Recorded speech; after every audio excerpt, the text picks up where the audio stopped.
people were coming at you after your book came out, Thicker Than Water, and being like, oh, you're so brave, you're so brave. Yeah, at first when people were saying you're so brave, because of the old patterns that are so ingrained in me and my family of like we keep a secret, we don't air our dirty laundry, right? Like when people would say you're brave, I thought they were throwing shade at me, like you've done something you shouldn't have done. That's how it felt, like, oh, you're so brave and that's not okay. And that's not what people were saying. I mean, there may be somebody who feels that way. I'm sure, in fact, I know that there were people who felt that I maybe shared too much, even though there may be dynamics at play where other people feel shame because of my courage. That doesn't mean that I have to feel ashamed of my choice to be brave about my life and taking control of my narrative. You know what, too? I'm from Toronto, and it's an insult, actually, like a Caribbean insult to be like, wow, guy, you're brave. Like, and to be brave means like, oh, like you're overstepping right now. And that is what being brave is. So I guess you can hold both truths. Lovers and friends. I'ma take you on a trip, baby, I don't pretend. I say, lovers and friends. I'ma hold you down to the end, I say. Hi there, lovers and friends. Oh, let's have a moment. Let's have a hug. We are back. I am back. Thank you for having me again in your homes or in your car, wherever you are consuming this right now. It is such a joy to reconnect with you. And of course, as we're on our hiatus this year, if we're coming back, we're doing it with a bang. And I mean, sometimes in really intimate relationship, having hurt feelings might be inevitable. But having hurt feelings is not the end of a relationship. That it's okay to say, like, I'm angry and we're gonna move through it, or I'm sad and we're gonna move through it, or I'm disappointed and we're gonna move through it, or I'm scared and we're gonna move through it. That each of us had we went into family therapy actually with my mom, my dad, my husband, and I. So there were lots of different feelings in the room, and I think there's real beauty to knowing that you can have a feeling, walk through a feeling, and actually be closer on the other side. Now, this opportunity came about because I worked on a show for Hulu Onyx Collective called Queenie and helping to promote that. And I really put my foot in that, tried my best. Some of you have watched the video that I did on interracial friendships that came as a result of that. And through the strength of that work, they asked me again to partner on their next show, which was called Unprisoned. And at first I was like, is this a direct tie-in to me? But after watching the show and falling in love with it, I just knew that it was an enthusiastic yes. And as soon as I said yes, I also said, and can I interview Kerry Washington? I know it's not part of the scope of work. I know it's probably far out there, but I really want to do it. And I kept asking and I kept DMing, and that's what's brought us here today. So without further ado, we're going to jump into that conversation, which in full transparency, I literally just finished recording it. And such a wow dialogue to me that is just generally about embodiment and the joy of bringing our full selves to intimacy. And speaking of bringing our full selves, I gotta show you and tell you what I've been doing with myself, but we're gonna leave that at the end of the episode once we've gotten through all the good stuff. And speaking of good stuff, in addition to talking to Kerry Washington, I also spoke with the show creator, whom the show is loosely based off of her life, Tracy McMillan. So you can see part of that conversation at the end of Kerry's. And on that note, my name is Shan. I am a certified sexologist as well as an intimacy educator. I have a master's in psychology, and I love something that Tracy said that I think really speaks to the work that I do is words will only get us so far. So I'm very big on learn the words, learn the language, learn the tools, but then figuring out how to apply that and bring it to life is something that goes beyond books. And I'm a really big advocate for really pushing everybody to be their own expert and bringing that tacit knowledge, that inner knowledge that they have to life. And so I'm really excited to learn from you today. There's obviously so much that I want to ask, but on that vein, what is your favorite intimacy lesson that you learned from Paige? First of all, let me just say thank you so much for having me on, and thank you for your support of the show, and thank you for getting it and seeing us and being such a beautiful ambassador to the show. It really means so much. So I feel like when we meet Paige at the beginning of season 2, she feels like she has it all figured out because she's wrapped her head around boundaries, and she's like, she knows how to be a separate, individuated person, and that's how she's taking care of herself, by maintaining her boundaries. And I feel like a lot of her journey this season is realizing that relationships do require boundaries, but meaningful relationships also require intimacy. And it's that balance of the two that actually is the sweet spot, right? Like when you can have really healthy boundaries and really true vulnerability, which is allowing that intimacy.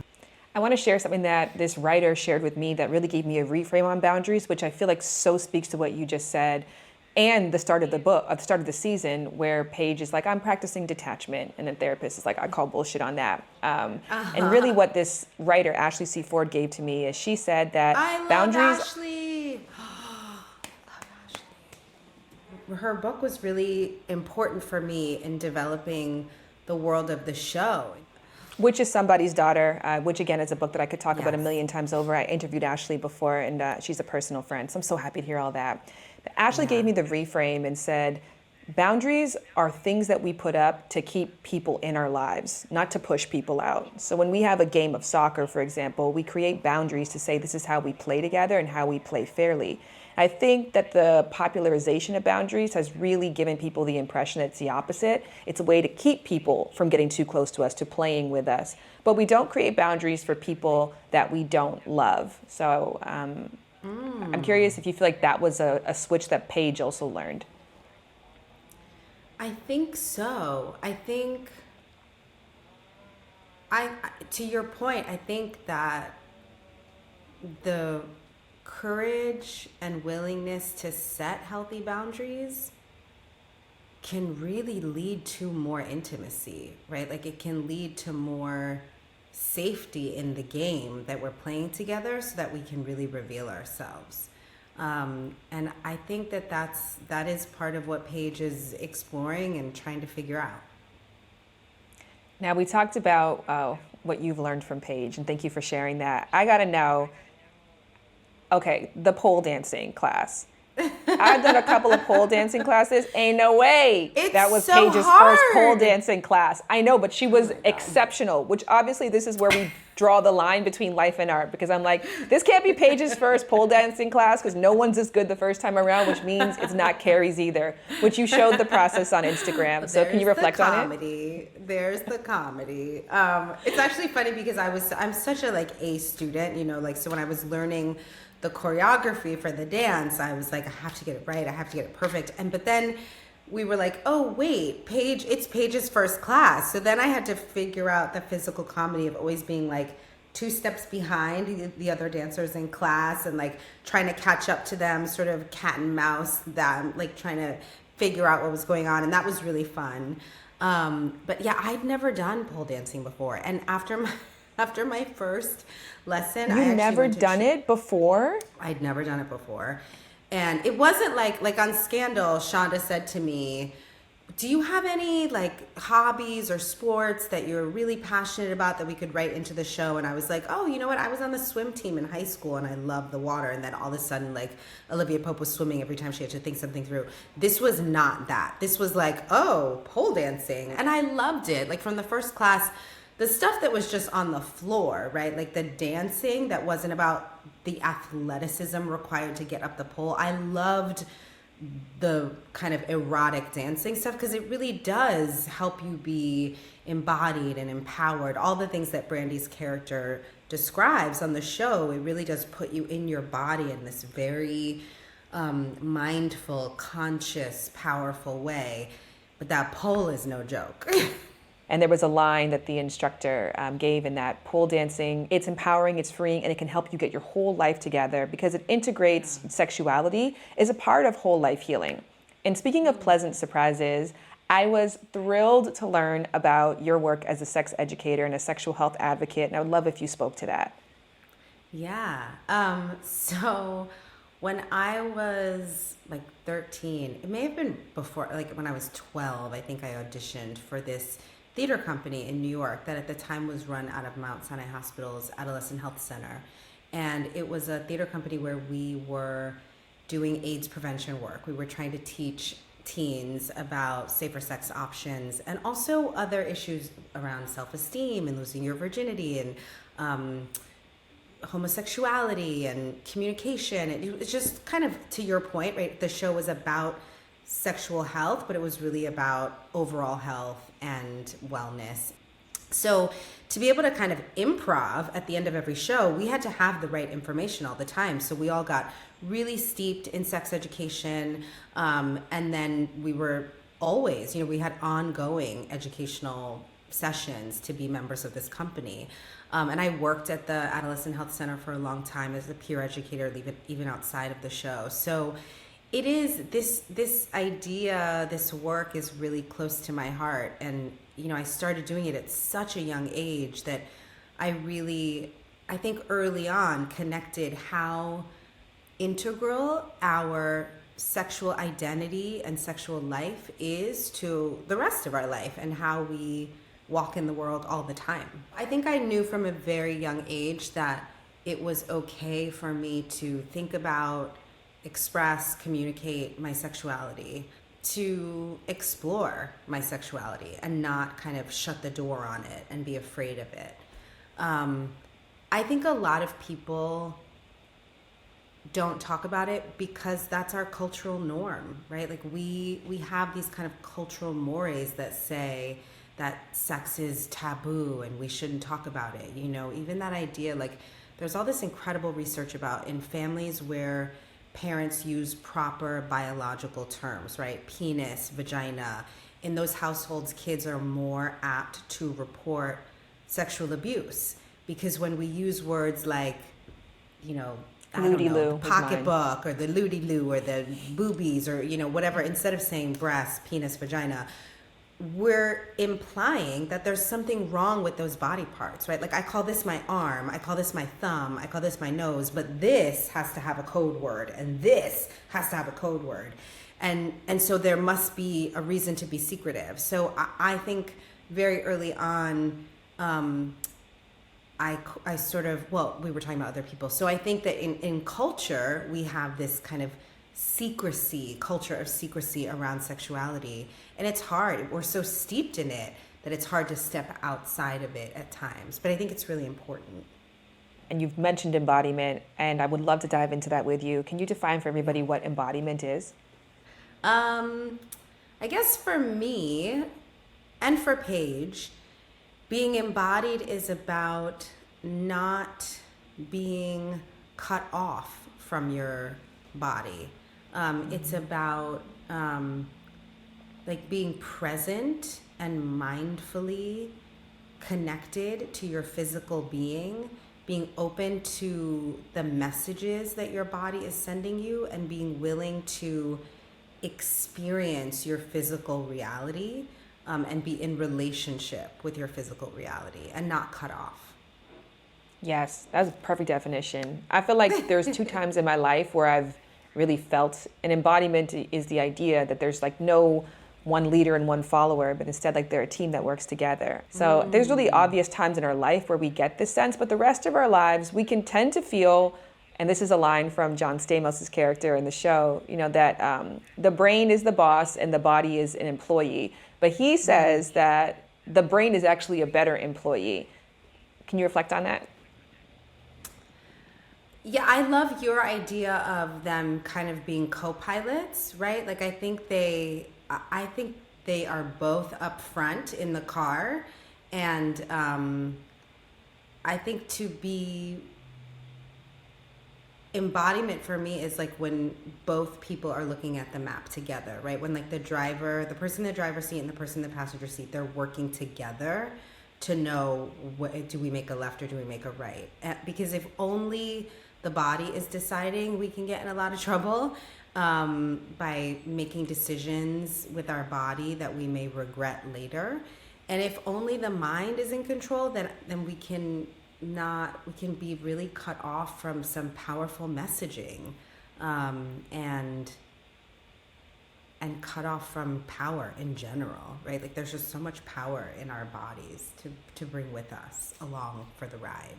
First of all, thank you so much. That was such a beautiful analogy of looking at the map together. And I actually love this because she talks about intimacy as like intimacy. Where do you think intimacy happens? I think it's in the heart. For me, when I feel like I'm most intimately seen by somebody, it's because I feel like they really are seeing my heart, that I've revealed my heart. That to me is the most vulnerable thing to reveal. Because I think we can sometimes operate where we're like partnering with somebody mentally in a way that is not revealing of our heart and our intimacy, and we can partner with somebody physically. And I think a lot of times the heart comes along even when we think it's not there, but when we can kind of allow somebody to see us in a way that allows them into our mind, into our body, and into our heart, that is the most intimate I think we can be with another person. I'm smiling because it's giving that here, and down here. Yeah. That. Yeah. John Stamos. What a great addition to the show. He just is like so funny and so smart and so generous. And yeah, I'm really, really grateful that he joined our Unprisoned family. Some people may never have felt seen before in that way. And I wonder if Paige would have identified with that statement season 1 or so. But can you give an example of what it feels like to be seen? The time that you were at Chipotle and somebody was like, do you need extra napkins? And you were like, you know what? My life's falling apart, yes. Yeah, I think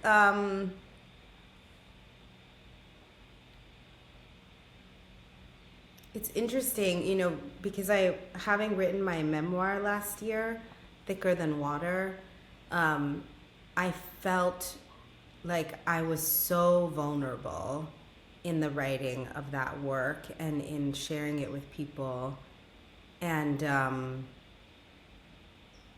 I felt very seen, you know, as I toured with the book and spoke to people about it. And what's funny is people saw themselves so much. I mean, that's to me one of the things that's so powerful about this work is, you know, I wrote my memoir so specifically about me, but people read it and were like, oh my God, I had the same experience. I identified to this part. I identified to that part. My parents did that. I had a person in my family who did that. And the show is very similarly, like, you know, we're playing Edwin and Paige and Finn, and we think we're being so specific to this family's experience, but sometimes the more specific we are, the more courageous we are about our specificity, the more it allows other people to feel seen. Because they're like, oh, I'm not alone. That means I can really honor my own experience because I feel seen and acknowledged and valued. Loved the memoir. There is a concept that you have that I think speaks to really being seen is the idea of secrets and the idea as we are as sick as our secrets. I don't know if I'm phrasing that correctly. Can you tell me more about that? Yeah, it's actually a phrase that I heard in therapy many, many, many years ago when I first went into recovery for eating disorder behavior. And, you know, the thing about disordered eating is that it often thrives in secrecy. You know, it's kind of, as with a lot of addictive behavior, it exists in the shadows. And so that was the first time that I really heard that phrase. And it has stuck with me. And then it really, I got to see the truth of it with my own family, you know, in this, for anybody who didn't read Thicker Than Water, it's very much about this family revelation that was shared with me in my early 40s, my parents told me something about my biology that I did not know for the first 4 decades of my life, and it sparked a real season of healing for my family, for my relationship with my parents, their relationship with me, their relationship with each other. And I got to see again the truth of that statement unfold in our circle, that we had been as sick as this secret, that this secret had kept my family imprisoned. And that's something that we talk about a lot, you know, as we're making Unprisoned, because not every family, so many families do come in contact with this so-called justice system. And there is, you know, there are a lot of people who relate to the very real experience of either being a citizen who's facing reentry into society because they're leaving a prison, or loving somebody who's a returning citizen. So that's true. But there are other folks who are imprisoned not by bars, but by old beliefs, old patterns of behavior. You know, there are a lot of ways that we can be imprisoned and trapped. And my family was imprisoned by this family secret. And we got to really experience a lot of healing through our willingness to unpack that secret and move through it. And again, I mean, that's why I was thinking about it when we first started talking, because the secret was very much around sexuality. It was around, you know, how I came into the world, and it had to do with my parents' sexual life and their sexual capacity. And so it was, you know, shrouded in this sense of, we cannot talk about this. This will not be talked about ever, ever, ever. And there's so much beauty and intimacy and healing on the other side of that revelation. I'm feeling like a consistent theme as we're talking is the idea of dissolving the idea for separation and the need for separation. And we often think about separation as being important for being close. I think that's especially, and this is something that Unprisoned really handles very well, the concept of mystery and what does TMI mean? When is it the right time to utilize those things? So on like a light note, there's this, you know, Paige is toying with the idea of being the cat, right? Like the aloof, mysterious, not giving too much cat. How important do you think mystery is in kind of keeping that sort of separation when you're first getting into an intimate connection with somebody? I think everybody's different. I think that formula is going to be different in every relationship. And I think it's just important to like communicate about it openly. I'm definitely more of a Paige kind of person. I'm like, put it out there. I don't want any secrets, probably because of the trauma that I come from, right? Like, so I get very activated when I feel like there are dynamics that people are keeping from me or secrets I don't know about. So I like a lot of open sharing. Because that's kind of how I've adjusted to my personal life journey. But everybody's different, and I think it's just important to kind of figure out what feels good, what feels like safety and love to you, and what feels like safety and love to your partner, and try to agree on those ground rules for and with each other. But it's hard. You know, like I was watching your interview with your dad. When we're thinking about this in terms of the dad and daughter relationship as it transitions into adulthood. Right. What is one tweak that you would put on our relationship? Something that I should know about you to be closer to you? I think you're close enough. You have to kind of balance what feels like safety to you, what feels like love to you, and what feels like love to them, and doing that dance of like give and take, so that you both, you know, you deserve to be in a relationship that feels good to you as a daughter. He deserves to feel good in a relationship that feels good to him as a father. And so how do you kind of meet each other where you're both feeling like you're doing this in a way that honors yourself and honors each other? Yeah, I feel like my dad also deserves to embrace a world where those traditional rules around that separateness aren't as necessary, as applicable. I feel like for his quality of life and our quality of relationship. And that's where I think that really like, it is different for everybody. And of course, everything, you know, has a grading scale and everything's on a spectrum. But I think to the degree that we were told that things have to be kept very separate, probably for most people, you know, isn't the best line to use as like your general gauge. And I love in the show too, that there's, let me let you reflect on that. I was just thinking, I have a... Tell my dad, Kerry Washington. Tell him to open up. Well, I think it's one of the things that I really related to in this season, right? That I don't know that Edwin would have gone to therapy for Paige because of those traditional family values, and he's a man of a certain age, and there's a way that you engage with your children. And I don't know that Paige would have gone to therapy for him because of her idea of like, I have to take care of myself, I have to be boundaried, I've got to put my own oxygen mask on first. So I love that the writers kind of unlock this idea that they both go into family therapy for Finn, right? Like she's willing to do it for her son and he's willing to do it for his grandson. You know, sometimes I think it just takes a little bit extra. Like, listen, when this revelation happened in my family, we went into family therapy, but it was not my dad's favorite idea. He was not thrilled about going.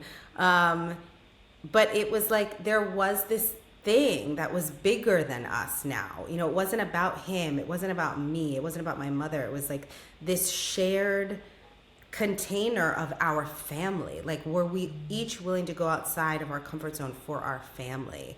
And I think that's really important sometimes, that we look at our relationships not as like what I'm getting, what you're getting, but that we're all pouring into a shared vessel that is the marriage, or that is the family, that is the friendship, so that everybody's giving. And I think that's how we kind of maintain a sense of grace and generosity in relationship.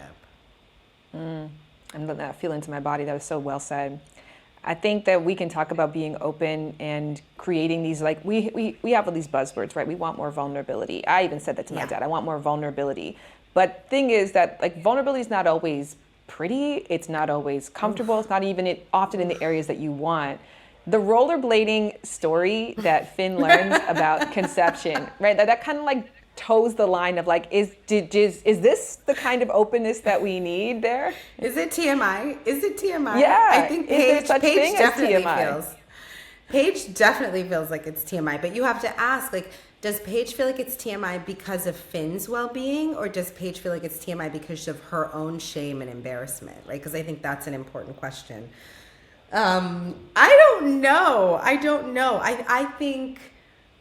think a lot of times in those situations, I think it's important to maybe be led by the child. Like, what are the questions that the child is answering? Because I know for me, as I navigate, you know, coming out of this situation in my personal life with my parents and feeling like, wondering what could have been different in my development if I had been told the truth earlier.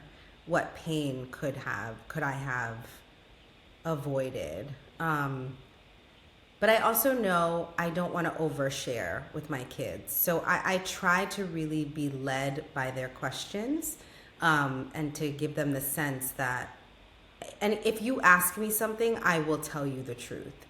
But I don't necessarily forge ahead and say things that I'm not sure if they're ready to know. But if they ask, 100%, I'm going to give them the truth in the most age appropriate way possible, but I'm going to give them the truth. I say this about my joy for fiction shows. A lot of Shonda's work, I think, really falls in this realm for me, but my parents kind of had a similar ask me anything approach. And I'm thinking about that in reflection, you know, now being a parent, because you start to have those reflection points full circle.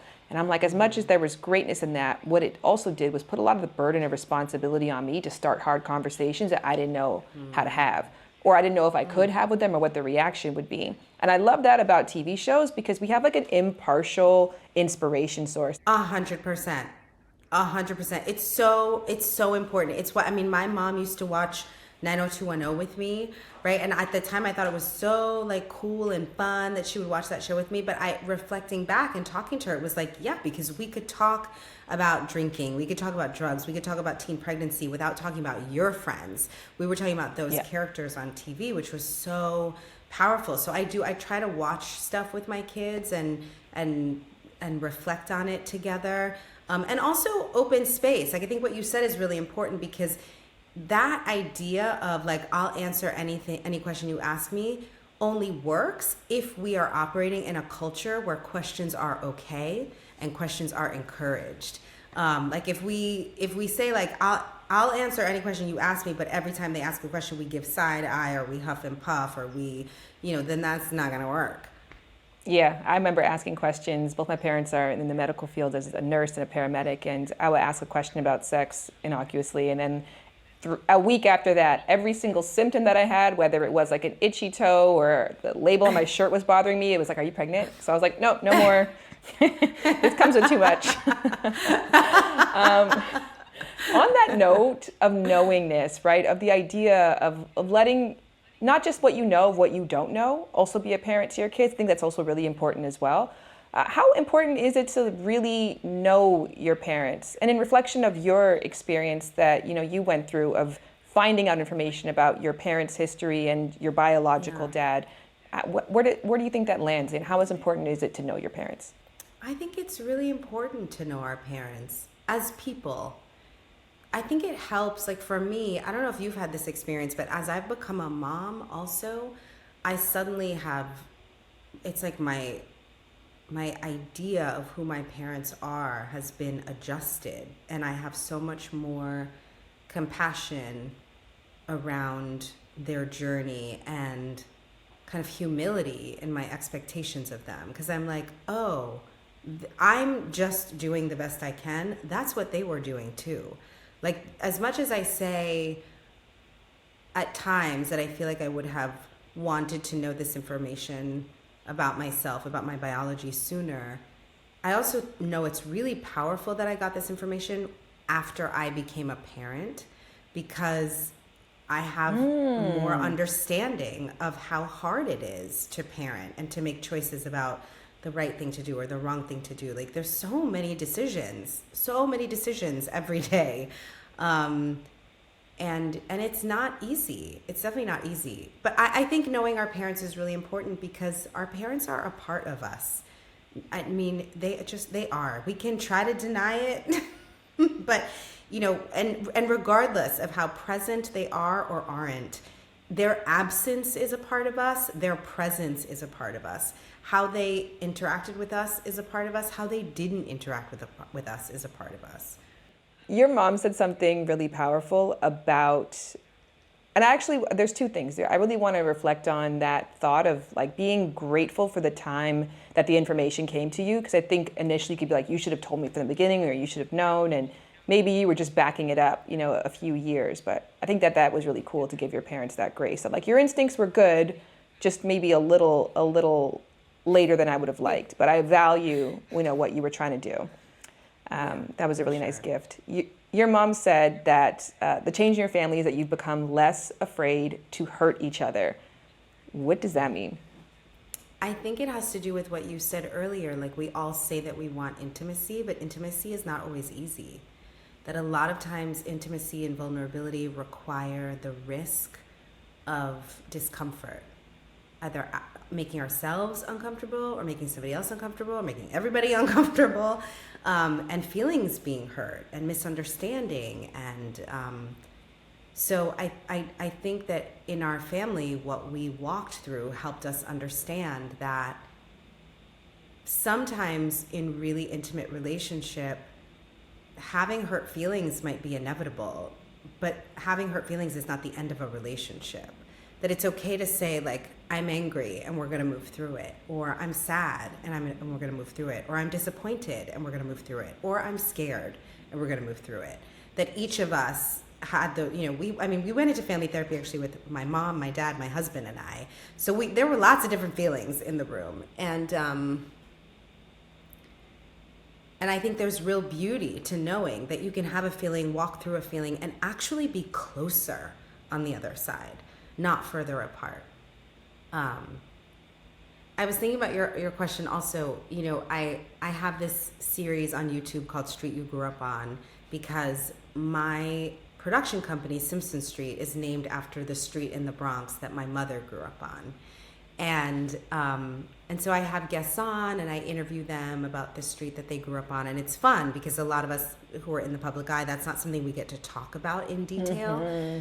And it really takes you back to think about the sights and the sounds and the smells and the taste and who was in the house and what did the room look like.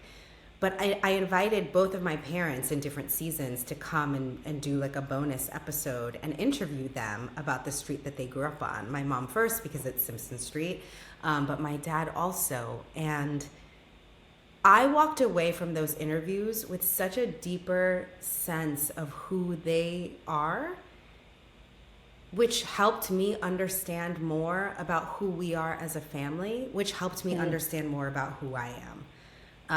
And so I really think, like, what a gift. And I really loved. Like, and I would say, if anybody watches those particular episodes of Street You Grew Up On, you, even though you're listening to my mom and my dad, you will learn more about me, because that's where the seed was planted, right?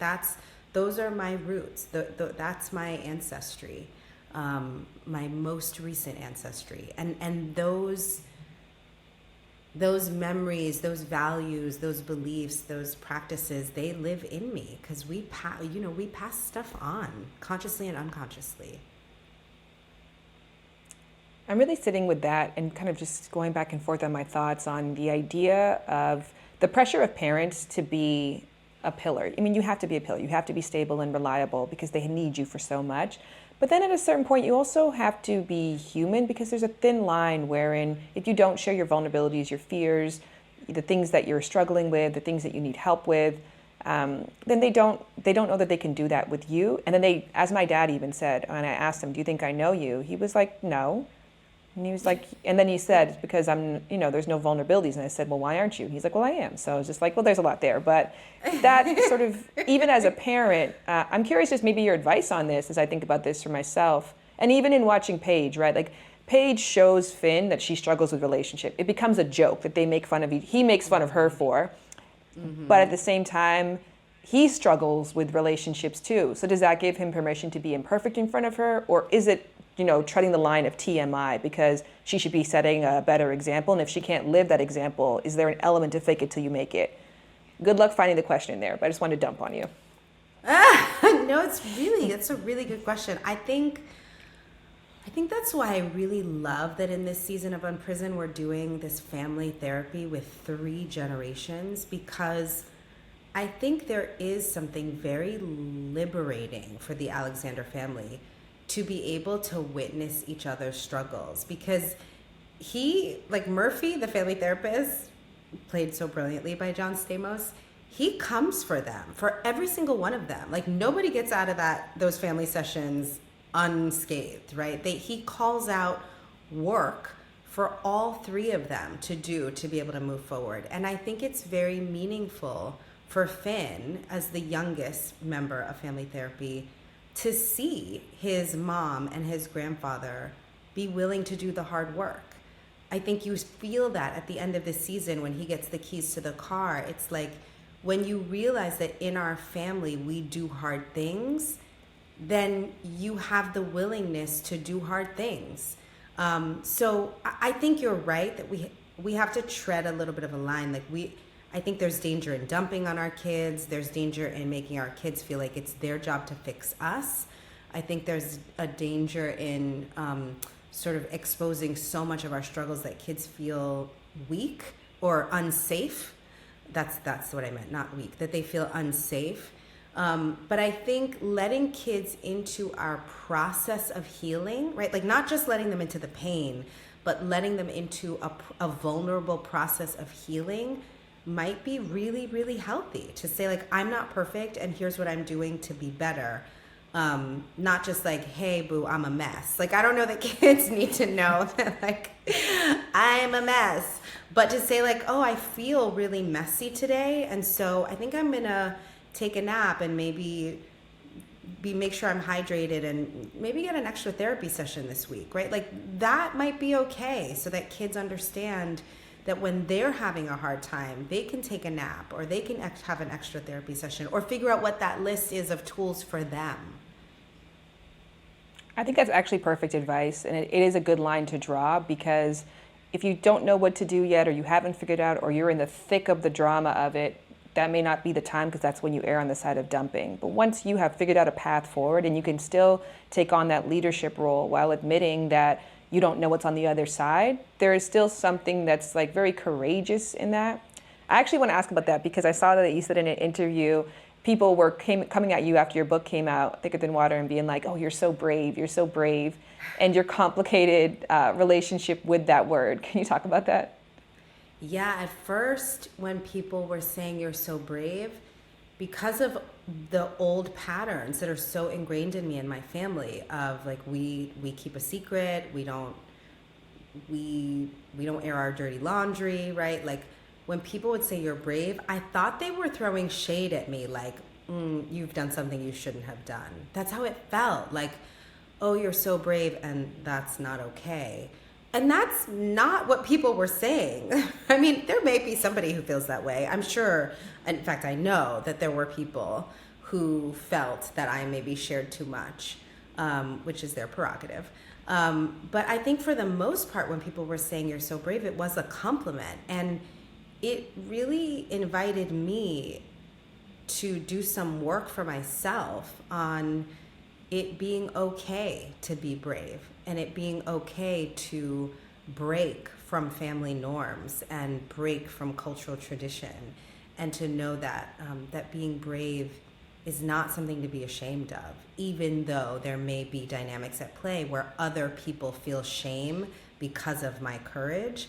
That doesn't mean that I have to feel ashamed of my choice to be brave about my life and taking control of my narrative.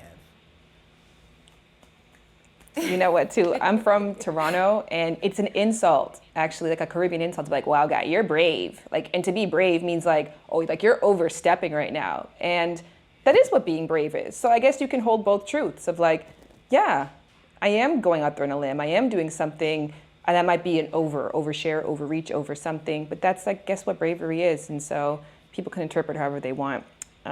To close things out, speaking of brave things to do. I think also some of that was Paige. Paige helped me with some of that, right? Like every character I play really like teaches me something, and I think Paige is so brave about sharing her experience with her online community.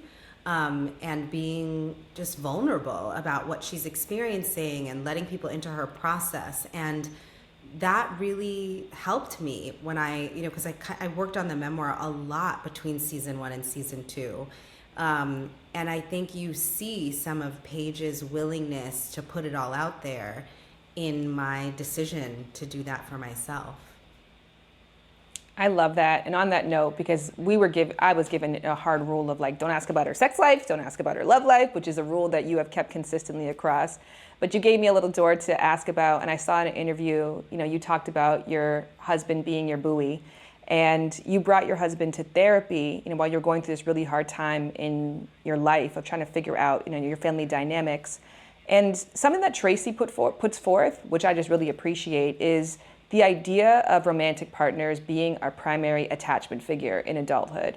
And you could watch Unprisoned and be like, oh, this is the story about attachment between dad and daughter. But like ultimately, it's really just about both. Yeah. It's so interesting. I think one of the things I love about Tracy's memoir, I Love You, But I'm Leaving You Anyway, is that it really goes back and forth between her childhood drama, her childhood trauma based on her attachment wounds and her dating life and how they impact each other. And I felt like her willingness to dramatize that in the narrative of our show is so important, because we really do bring our history of attachment with our parents into our friendships and romantic relationships. And if we want to be more successful in our current relationships and friendships, then it's important that we do the work to understand how we're operating around our attachment. So I think I'm really excited that that's something that you love about the show, and that it's definitely something that I think we are diving into more in season 2, and God willing in season 3 even more, is this idea of, as Paige heals her intimacy issues in her relationship with her father, how it frees her to be more of the woman that she wants to be in her romantic relationships. I think it's really, really powerful.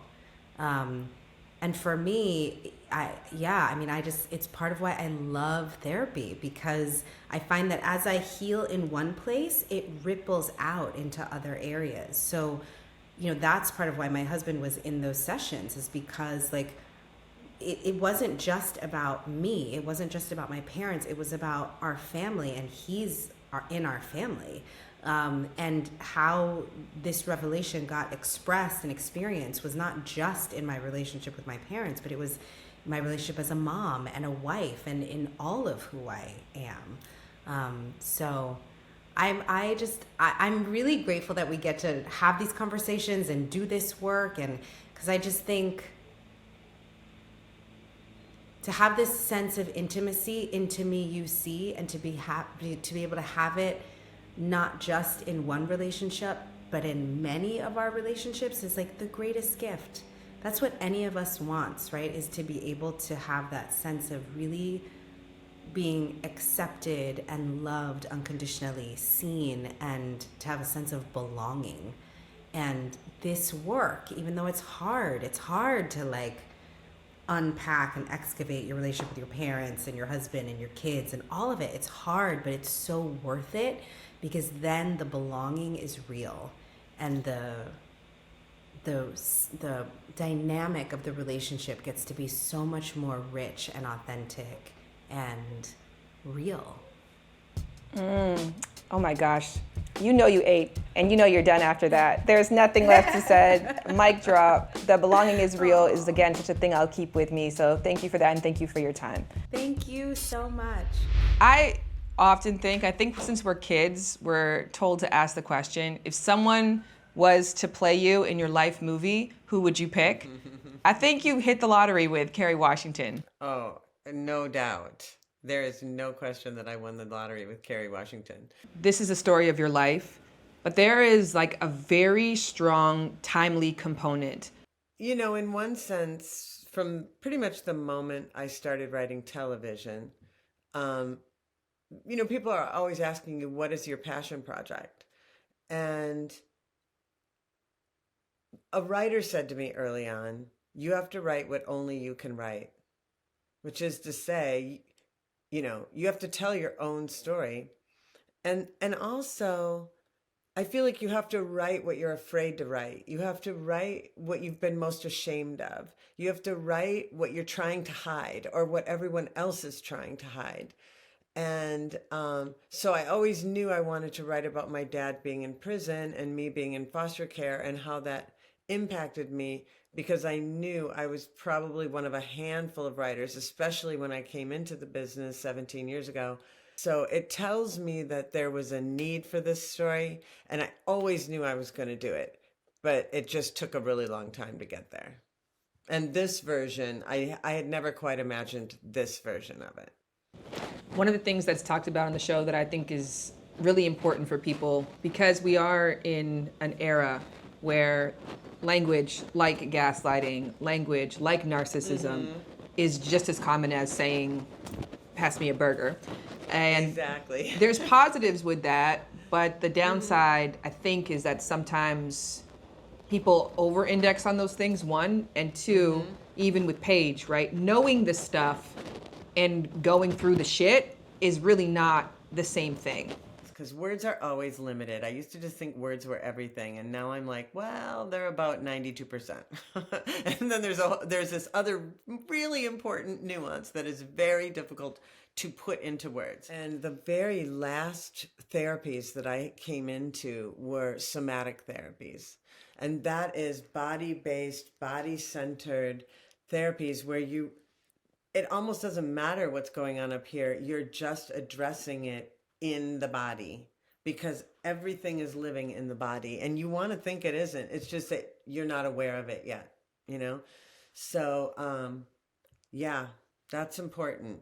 It's important. And what I think about the actors too is the actors live it down here, as Murphy says, here, and here. So it's very important. like Paige survived by staying in her head, and her work is to get in her body, you know.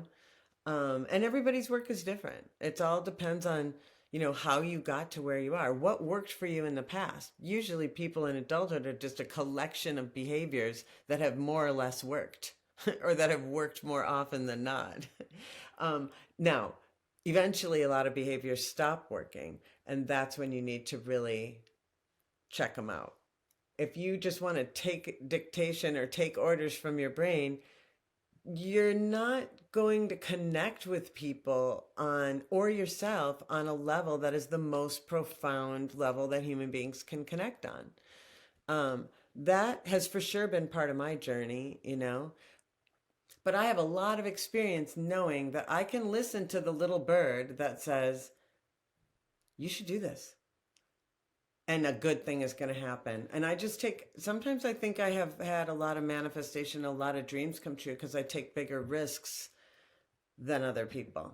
Because I do listen to that voice. And when it tells me to do something, and everybody around me will be like, you're crazy. And I'm like, I know, here I go. And I'm not crazy. I know I'm not. I just don't need to be in as much certainty as most people do. And I do think that's one of the good sides of growing up in foster care and all the things that have happened in my life is I know you can live without a certain kind of security, and I don't have any family to disappoint either. So nobody's limiting me in what I can do, you know? So life is complicated, and, you know, I've had a lot of years to try to make sense out of it. But what I like to look back and see is I kind of knew all this, even when I was 26, you know? So listen to yourself. You talk about attachment in the show, and when we think about attachment historically or within the space, within the field, attachment comes from parents and caregivers, and that's our primary attachment figure. And you would think, because Unprisoned is a show that, from the poster, it really is about the parental relationship. But the point that you make, and I've seen you make before, is that, especially in our older age, that a romantic partner becomes a primary attachment figure. Well, yes. The answer is yes, because it's both. You can heal primary attachment wound in a relationship. That's where most people do that work, right? In a relationship, an adult relationship. But also, and that can reflect on the relationship with the parent. And then the relationship with the parent can reflect and interact with the relationship with a primary attachment figure who's like a partner. I think it's like partnerships are going to show you, they're going to mirror wherever, it's a snapshot, right? It's going to mirror where you are with your primary attachment wound or not. So you can work on it here and here at the same time. It's like it can be a beneficial upward spiral, you know? You know, there's a saying, you gotta give it away to keep it. If you doing it for him, I experienced it 30 years later. 30 years after my own infancy, I experienced attunement because I did it with my own child, not because someone gave it to me, because I gave it to someone. So every human relationship has the potential to be a building block in our healing. I love that. I've never actually heard that phrase before. You have to give it away to keep it. So that's something I will keep. So thank you for giving that to me. The universe showing you what you need shows up in a really interesting way at the end of the season with Paige's mom coming back into the picture. Can you talk about the significance of ending the show off there, ending the season off there? Well, because I think my sort of plan, if you will, is to do 3 seasons, and it's beginning, middle, end. And I think Paige's journey is my journey in many respects. Her dad's absence affected her most in the area of her relationships, and she is doing everything she can. Now that her dad is back, she can start to really work on this thing. And I think by the end of season 2, she feels comfortable that her dad is not going back to prison. She has what we would call secure base with him. And now she can start to form a real partnership. Well, she's hetero, so with a man, right? But she's also got this whole other piece, her mother piece, to work out. And now that she's like on base with her dad, now that she's safe with her dad, she can start to look at that. And that's going to hold a lot of information for her in putting together this new relationship with Mal, because she's going to show up very differently than she did. She says it. We can do this in a different way. And because she's become aware now by the end of season 2 that she can do things in a different way. That even though it looked like she was super high functioning, and she was, but that she needed to look at how she was doing things too. And, this is the thing, because when you grow, your view of the same person is going to shift. And Mal also grew. I made sure that he was on a journey. He had some stuff to learn. He had to learn about boundaries. He had to learn about what kind of person he needed to be with. So, I think the mom relationship, and also that's not one that I've totally worked out for myself. So there's stuff there for me to learn about myself by writing about it. So I'm excited for that, obviously. And I have just the right amount of knowing and not knowing. I think you have to know what you want to say, you as a creator, if you want to keep it dynamic. But I need to be at the edge of my own growth and flipping cards for myself if I want it to be interesting to the audience, So much love for your work. Congratulations. And I can't Thank wait you. to hopefully be chatting with you when season 3 airs. Well, let's do it. Let's do it. We're back, just like a heart attack, back to being me and you, a space that I've really deeply missed. But I just want to let you know that in the absence of this podcast and of being a weekly figure in each other's lives, I have just been having the best year of my life, which sounds kind of fucked up to say. It sounds like I'm saying I've been better without you. It's really not that. It's I've been getting better for you and with you in mind. And with that said, I want to share pretty concretely that February 2025, we will be back with regular episodes of this podcast. Will there be a different title? Will there be a different slant? Will there be a different set? Will there be a different, I was going to say focus. The focus is going to stay the same. That's the consistency throughout my life. We're going to talk about sex, love, relationships, and intimacy and attachment, but we're going to be doing things in a different way. And that has been the exciting part that I'm glad that we haven't been together for. And that's actually kind of speaking to what Kerry just said at the end of it. In that parent-child relationship, which that is not our relationship at all. We're educator-student, and I say educated student in all due respect because the amount that I learned from all of you, I actually get more compliments on my community than my work. In truth, in the real world, out there in real life, when I'm talking to people, they're like, your community is so smart, so forward-thinking, so cool. I actually just did a post talking about that. So the educated student relationship, similar-esque to the parent-child, because it really should just be less of this divide that we talked about in the interview. But there is this, the fine line between dumping and figuring out the mess with you and acknowledging that I have a mess and then bringing you into that once I realize how to get out of it. And so it's taken me this long. We're in July. It has taken me basically since last year in my body. So intuitively, I actually started struggling with anxiety. I started having to take supplements for it. I had really bad anxiety last fall. So now that I'm thinking about this, it really comes full circle. Not last fall, last summer, when I was in Toronto. I woke up every single day with like this. I really liken anxiety to morning sickness. It's like this omnipresent feeling where like you can technically still do you, but it's just always there and you never forget it. It's just this undercurrent. And similar to nausea, as soon as it's gone, you actually forget what it even feels like. It's just like that much. That information is just so in your tissue that there is no words to describe it. Another callback to what Tracy just said of, words being powerful, but having limitations. So it took me an entire year to take that feeling that was in my tissue and in my bones and in my nervous system and really iron it out.